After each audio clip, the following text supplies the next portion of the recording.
Hello everybody, Washoot here, and welcome to Hello Charlotte, Heaven's Gate, a game by Etherane, the same person who did the other Hello Charlotte games. She was the one that did with the little character with the white hair, and well, this time we're going to be doing a visual novel. You might have noticed already, this is a quiet visual novel, so I'm going to try really hard to not be too yelly or too loud. This is supposed to be kind of a relaxing experience, I would assume. But you know what? There's probably going to be some screwed up stuff, but we're going to just have to deal with that. So, you're hidden behind the lines. I reach out, deafened by silence, as we mourn the grasshoppers passing. Heaven's Gate opens. Oh, wait. Is it... How do you do it? Enter? It was enter.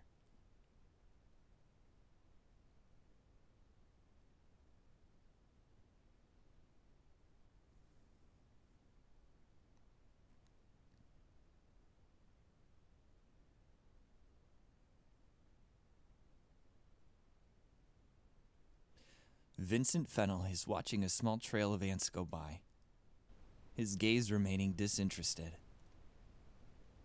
I approach him out of curiosity. Oh, winged ants, that's rare.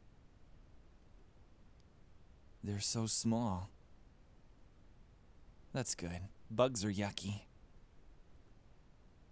Look. He gets up from his knees and steps closer to the ant trail. We must be gods to them, don't you think? With those words, Vincent picks one up. Just one tug and... The wing rips off with an alarming ease. Stop it, let it go. What are you being so upset about? Just because we're bigger, that doesn't mean we should hurt them. It's just a bug, though.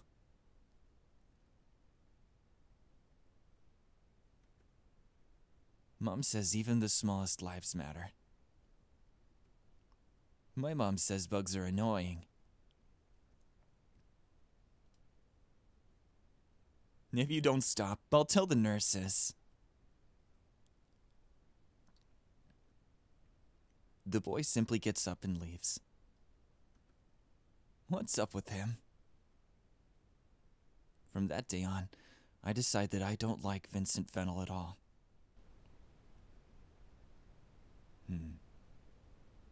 Definitely going with the themes that they had before about like playing God and how you're supposed to influence the world and whatnot. I remember that was a big theme in the first 3 Hello Charlotte games, was because you were kind of this puppeteer and she was the puppet and you could just control everything. You could send her to her death. Then she eventually figures out the reality of it and she's kind of disillusioned to life. Playing God, you shouldn't just destroy things, don't you think? I guess it kind of depends what kind of God you are. Huh. It's lunch break. Everyone's trading stickers and hoarding Tazos, a recent fad among kids. Vincent is surrounded by children, who are marveling at his collection. Oh, this one's super rare. Where did you get it? It was in my chips. Lucky. Do you want it? I can have it.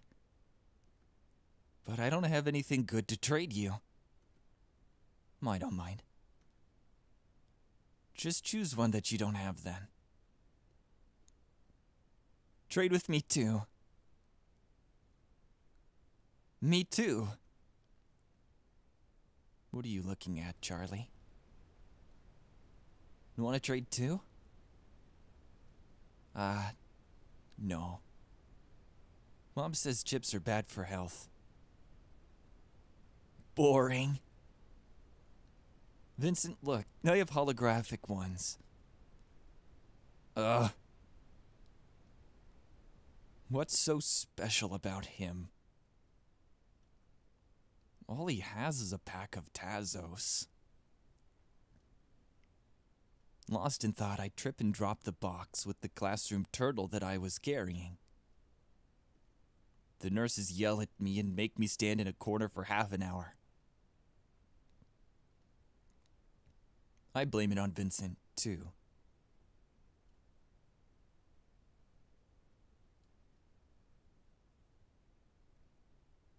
When I'm 5, we move into a flat swarming with cockroaches and pigeons living on the balcony. Ew, nasty. Why is this place so dirty, Mom? I ask. The person who lived here wasn't very cleanly. His mother's answer. I want to go back home, I tell her. Why did we have to leave? We won't be staying here for long, dear, Mother says, and I want to believe her. The surrounding dirt makes my skin crawl. Oh, that's right. He was definitely a germaphobe, wasn't he? I remember that. Later, I overhear our neighbors talking, and I learn that the former owner was a drug addict. Died of overdose, they say. When I raise my voice, Mother tells me to keep quiet. When I walk around the house, Mother says that my footsteps are too loud. When I become excited, Mother reprimands me for misbehaving. One evening, she has a breakdown over unsorted clothes in the drawers. We're talking normally, then the next moment the house is filled with shouting and sounds of my clothes being violently thrown on the floor. There must be something else she's angry at, but I'm too young to understand. I apologize over and over, promising I won't do that ever again, as if I committed a grave sin. I'm sorry, Mother.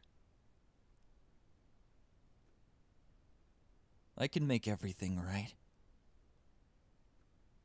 I won't become a burden.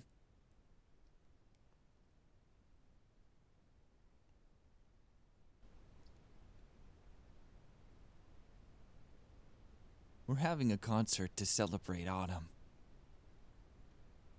Our nurses are wearing dresses with paper maple leaves sewn onto them. Hey, that's kind of cute. I recite a poem aloud, trying not to mess it up halfway.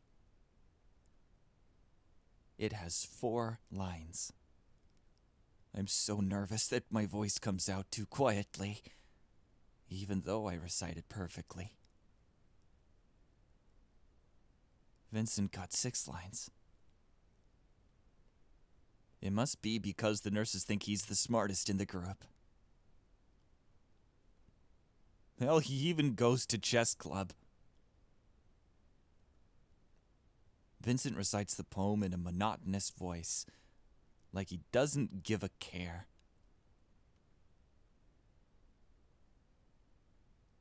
Vincent almost always, the last to be picked up by his parents. Sometimes nobody comes, and he just goes home alone. I tell Mom about that, and she totally freaks out. How can a child go home by himself? She exclaims, shocked. What are his parents thinking? I don't know what to say to that.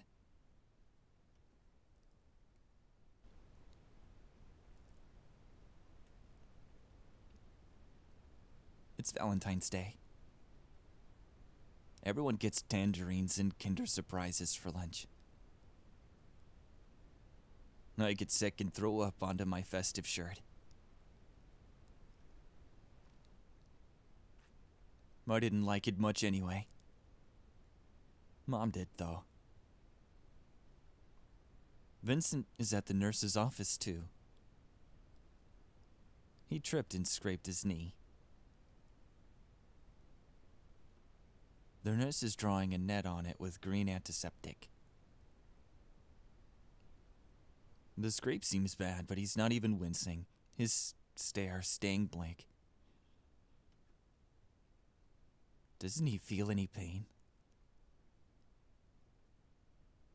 Maybe he's actually a robot.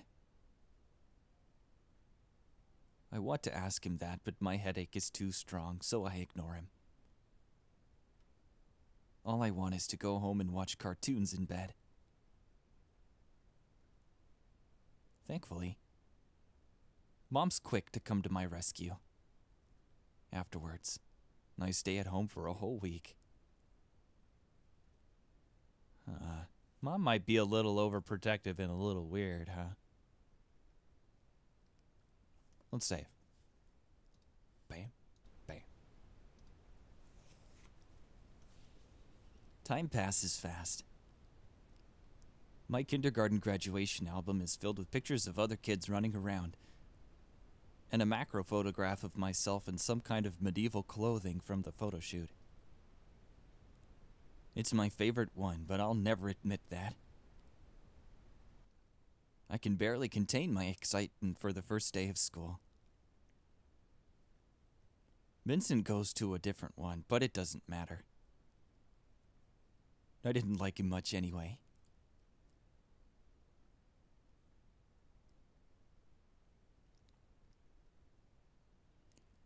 Elementary school is boring. What? Nuh-uh, isn't that like the funnest class? Sorry, elementary school is boring. I solve all the problems in my math workbook in one evening, and as a consequence end up dying of boredom at actual lessons. Shouldn't there be a faster way to do this? As the school days pass, I get so excited about my intellectual abilities that I point out others' mistakes every time I notice them.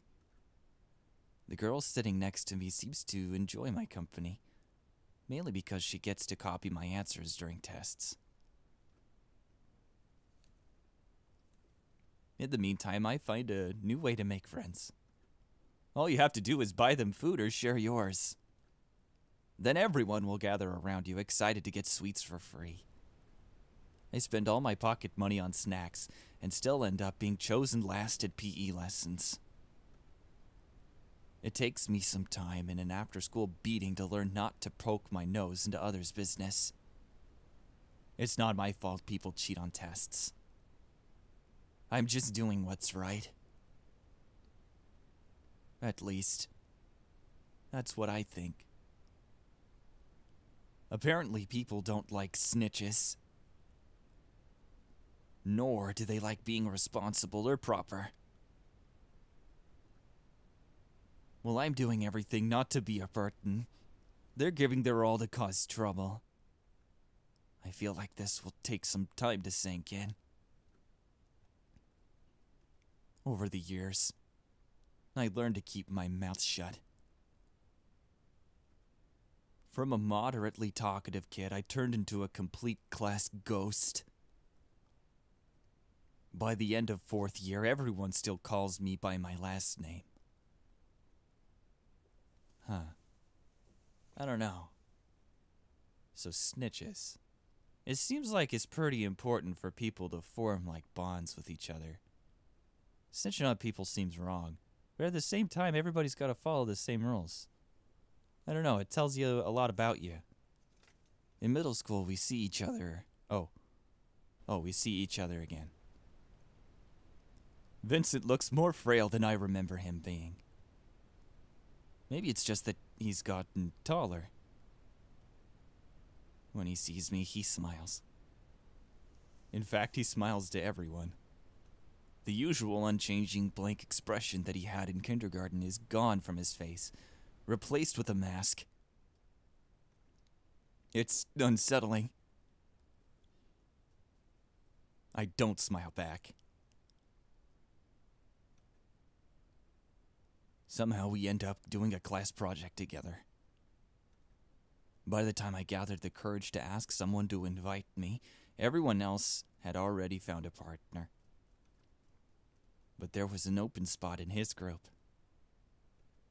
The other 2 kids just want easy marks, so only the 2 of us actually end up working.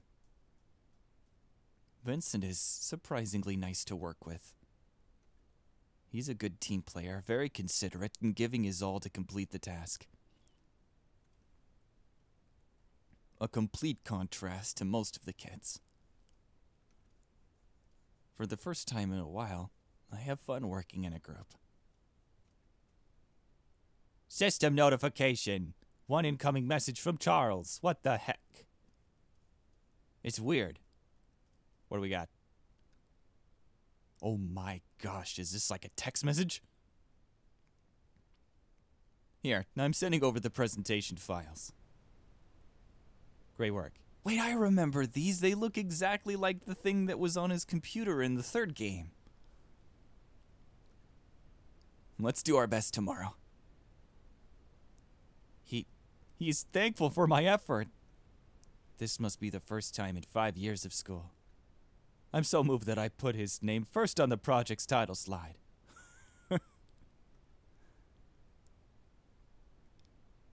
It's the project presentations day. Vincent, who was chosen as our group's representative, has a clear, powerful voice. Unlike me, who gets so anxious that I start to stumble on every word, earning giggles from classmates. I hate myself for it. Regardless, our group gets the highest marks. Maybe teamwork isn't half bad, I catch myself thinking.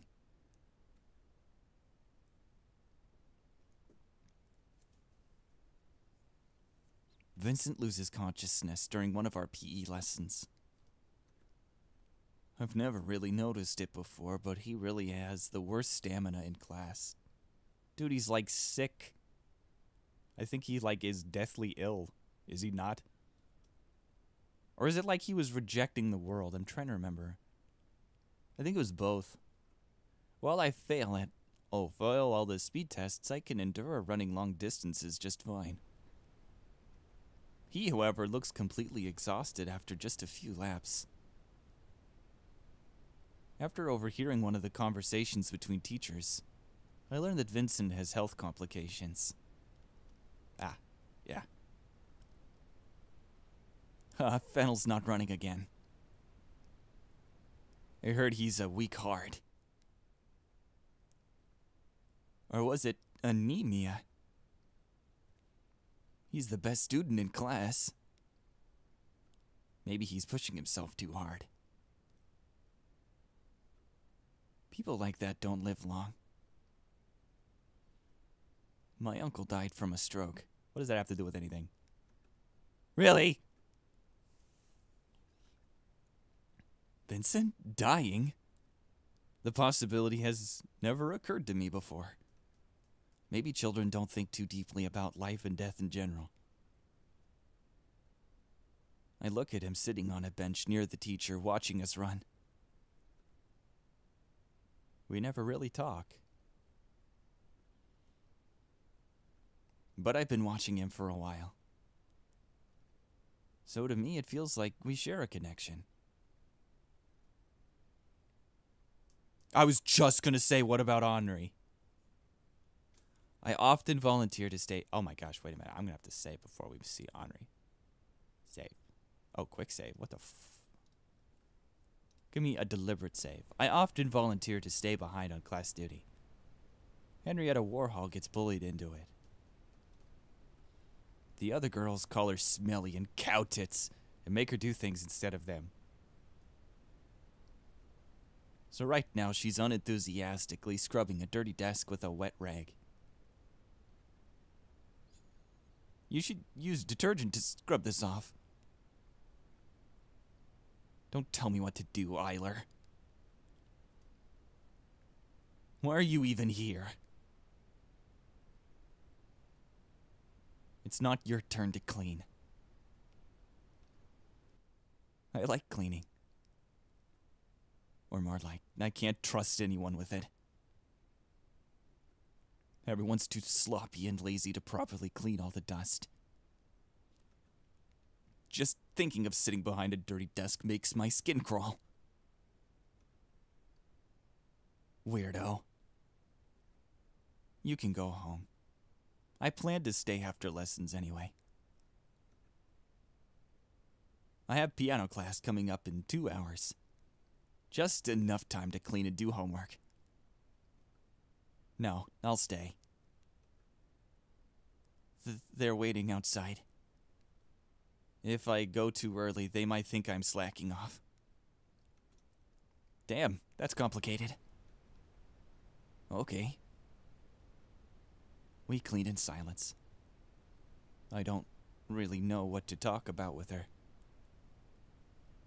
Henrietta doesn't seem like she's up for discussing homework either. Henrietta? Yes? Give me your hand.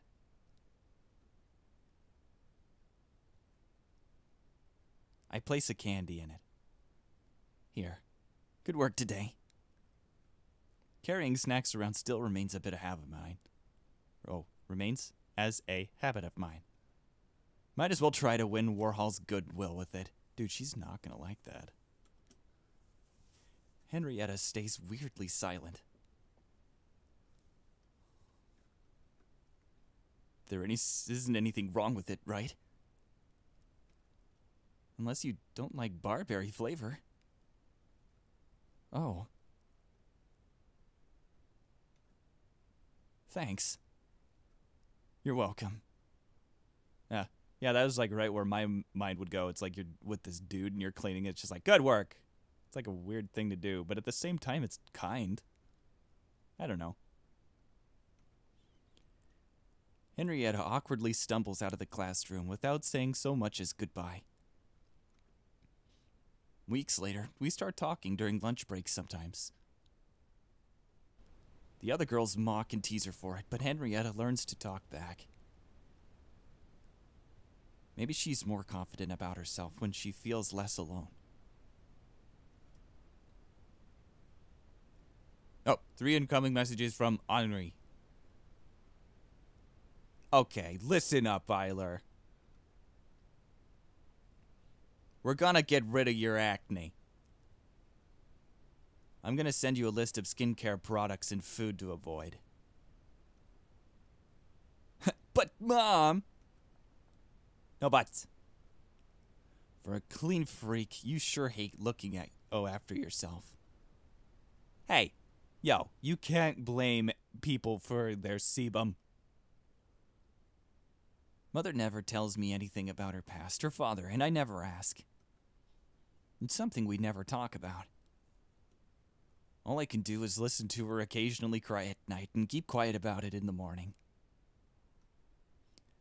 She's holding up well, but I can't help but worry that one day she might trip and fall and never get up. The thought makes my hands itch, and I spend 10 minutes in the bathroom trying to wash it off. I want to grow up and become someone she can depend on.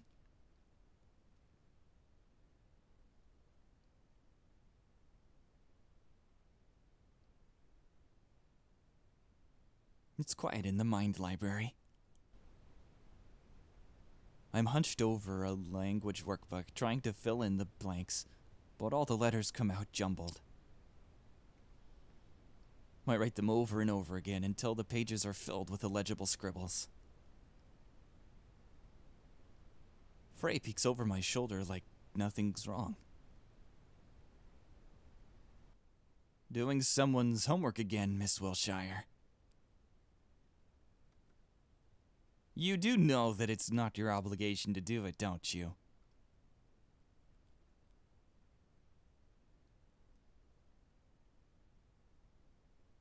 It's weird seeing Charlotte here. I don't know why, because of what happened. It's for a friend. Ah, so that's why you couldn't turn them down. Because they're your friends? Was it so wrong to believe them, Frey? No, of course not. Miss Wilshire is a very earnest girl, after all. Too gullible for her own good.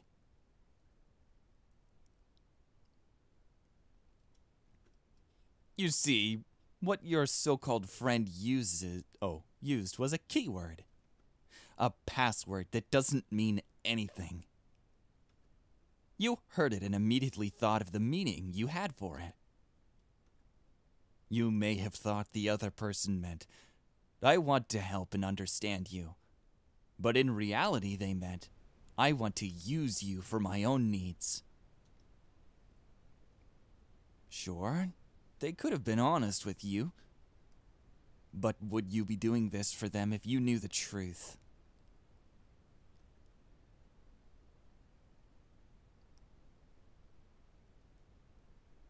Right? But that doesn't make them evil per se. If they were the main character, I'm sure the viewers would understand their way of thinking. Frey runs his finger over a messed up sentence and stops at the period mark. The true evil lies in muddled words, Miss Wilshire. Remember that. I absent-mindedly look at the ruined workbook. Still, if I don't do as they say, I'll be left all alone. This is all I'm good for anyway.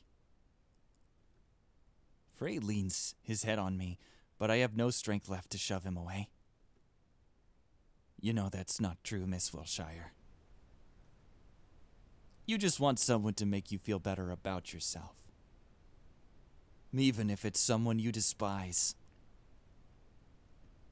But don't worry. I know all the words you want to hear. Huh. Oh, all the words you want to hear. You may feel like you're never doing enough. But in reality, you're always doing your best work, aren't you? Oh, best, aren't you?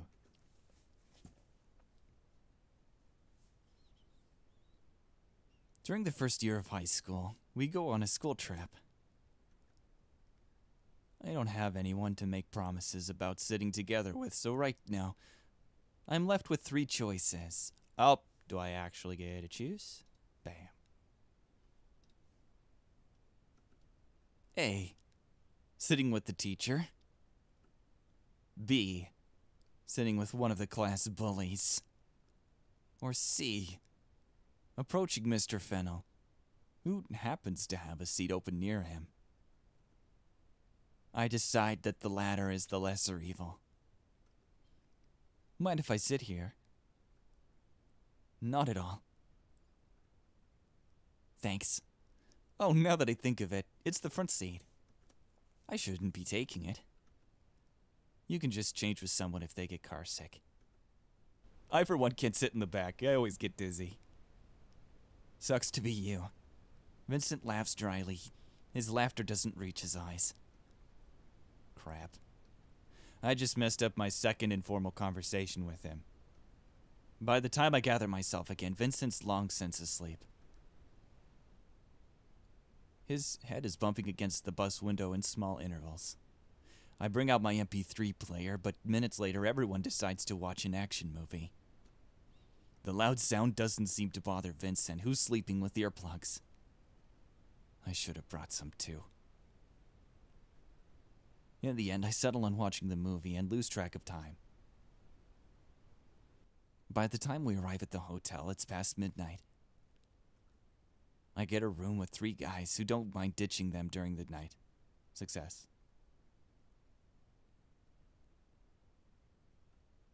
At best, they'll get drunk and play cards in someone else's room until sunrise. And at worst, one of them brought drugs. Maybe both. We get up the stairs and unlock our room. It has a bed and a shower, so it's perfect. My classmates leave the room as soon as they finish unpacking. As expected, they don't bother inviting me anywhere. Glad they know I hate having fun. I spend half the night sketching ideas for comics I might draw someday. All of them feel like I've seen them before. In the morning, I admit the light of freshness. I like being up early. I don't. The hotel dining room is dead silent, like a cemetery. Out of my classmates, only some girls and Vincent are present. I decide to drop into the seat near him. Morning. Good morning. I didn't see you last night. Was getting my beauty sleep. Did you party with everyone? Of course. Have to admit, I have a hard time imagining you drinking. Why? I have a high alcohol tolerance. Unlike many. Don't remind me. I woke up to sounds of someone puking in the toilet next door. Unpleasant, isn't it? My face says it all. Still, the image of Vincent downing alcohol like a glass of juice seems really funny to me, so I can't help but laugh out loud. Vincent gives me a questioning look, so I quickly try to change the topic before he asks anything. When I drink, I just become sleepy. Boring, right? Is that so? I thought you'd be the type to talk a lot. Not, if anything, I shut up for good. Then fall asleep. I think I'm the type people would call an ambulance for because they drunkenly think I died of lethal ethanol intake. You sound like you speak from experience. Well, the trip itself is nothing special. Art museums never interested me much. Do art museums interest anyone? I mean, looking at the art can sometimes be cool, but it's just like, man, I would prefer to just like go on Tumblr or something and like look at art I care about. Looking how old people did it is kind of boring. I know, but like some of them were really good, you know, like Renaissance era with the oil painting. But you know what art museum I would like to go to? Kazuo Oga, the guy who did the Studio Ghibli backgrounds. Dude, I've been getting so into poster paint lately. It's crazy. I got some Japanese brushes. They're pretty expensive, but I saved up for them. They're water-based ones. I wish I could show you. They're actually like literally over on the other table, but yeah. Getting poster paints in the States is no easy feat either. So hopefully I can start it on that pretty soon. That has nothing to do with anything. Back to the story. Art museums never interested me much. During one of the excursions, Henrietta gets lost, and I volunteer to look for her. Thankfully, I spot her at the statue near the museum with a dead phone. Henrietta doesn't let go of my shirt until we get back to the group. The night at the hotel, on our way back, doesn't go as smoothly as the first one. Oh, crap. All right, I'm gonna slow it down, and we're gonna see what that sentence was. I do, so I grab my jacket and make my escape. Dude, what happened? God dang it! It's already past curfew. Probably not the best idea to spend the night on the hotel stairs, but whatever. Dude, what the... I hate it when this happens. God dang it, saving. It's okay, it'll go fast. I'm just gonna skip.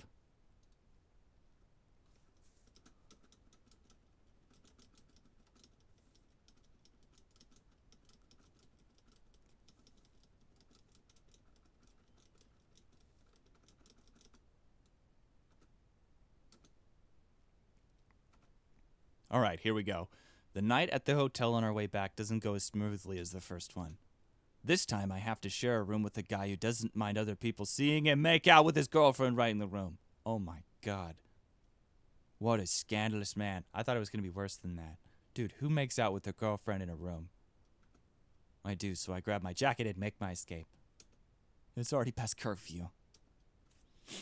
Probably not the best idea to spend the night on the hotel stairs, but whatever. Just as I start to doze off, someone shakes my shoulder. Lur. Eiler. You'll catch a cold if you sleep here. Huh? It's Vincent. Thanks. I didn't mean to fall asleep. Why are you out at this hour? Just wanted to get some fresh air. I do enjoy night walks. We're not allowed to leave our rooms at night, you know. Then may I ask why you're here? I guess I'm not a fan of voyeurism. Eh? No, that sounded bad. Forget it. Okay. I'm guessing there are problems with your roommate. Yeah, that's a pleasant way to put it. I could use less pretty words, but I'll leave a bad taste in my mouth. Vincent looks at the night sky. It's nice here.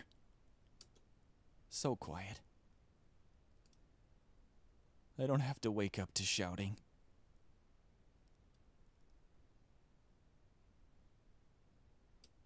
I don't know what to say, so I just pick at my skin. Sorry. I said too much. No, that's fine, pitiful, awful. None of them seem to fit. I'm not someone who should comment. We sit in silence for some time. That being said, do you plan to return to your room? Nah. I'll wait it out a bit more. I see. Well, good night then. Night. Thanks for keeping me company. It's my pleasure. Half an hour later, I return to my room, only to find my classmate sleeping soundly. This asshole. I fall asleep thinking that it would be nice to go somewhere with my class again.